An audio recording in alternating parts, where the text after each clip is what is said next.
So behind us we have an active fire scene. It's a commercial building, manufacturing business. We started getting 911 calls just before 5 a.m. of an explosion or several explosions and a fire. It is an active business. They were at shift change. And so right now we're dealing with heavy fire in the building. Part of the building has collapsed, and then they have tanks of chemicals they use for this cleaning process. Those had ruptured, and those are now on the ground. So we're trying to get accountability for all the employees right now. We do, unfortunately, have 2 that are still unaccounted for. So right now, the priority is life safety and fire mitigation. So we are actively assessing any areas in the building where we believe anybody could be in a void space or an area that is protected from the fire. And can you talk about the injuries? We did have a couple people injured, a couple employees, minor injuries. I don't know if either of them have been transported. Again, this is still an evolving scene, so that's the best information I have right now. And then were there any fatalities with this fire? I don't know that. We are trying to go through the employee list and account for every employee that was there. We do have some eyewitnesses. And again, we have 2 people that are unaccounted for.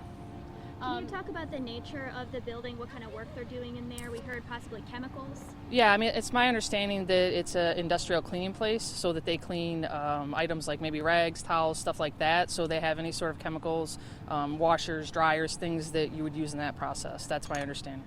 And then just kind of based off of your guys' initial impression, is there anything right now just regarding what could possibly have started this fire? I don't have any information about that. No. Any risk to the neighbors in the apartments nearby or anything like that? No, at this time, I mean, the smoke would be the biggest risk. So, we ask that you avoid the area because we have south completely shut down between Elmdale and I think it's Shea on the other side. Like I said, the tanks that we were concerned about earlier in the incident, we got visibility on through our drone, and now they are on the ground and emptied. So we will be dealing with some ground cleanup, though, once we get this under control.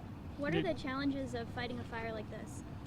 Safety from explosions and a hazardous material standpoint, right? So initially they had explosions, so we had to stay back a little bit, use our master streams like you see in the ladder truck.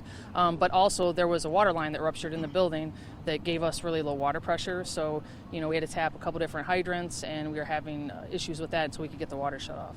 Chief, any idea on the square footage of this building that you're dealing with? I do not know that, no. Was it a 1-story structure, 2-story?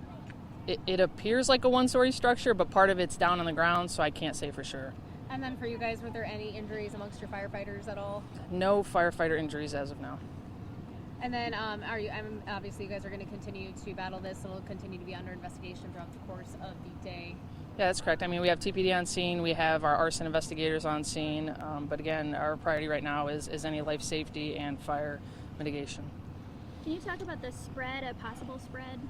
Is there any possible spread to other buildings? Has it reached multiple buildings? No, I mean, I think it's all their property. Like, again, I don't know what it looked like before I arrived because the building is partially on the ground now, but there's enough separation between the other businesses that they should not be affected at all. Perfect. Alrighty, and then anything we might not have asked you about that you were hoping to touch on or talk about at all? Nope. Awesome. Perfect. I guess one question I did have, so I know 2 people unaccounted for. Is this turning into a recovery, or is this still active search? No, we're still actively searching because we do believe there are spaces within the building where survivors could be. So we are searching with our search and rescue and our USAR team, targeting those areas and where we believe that they were last seen.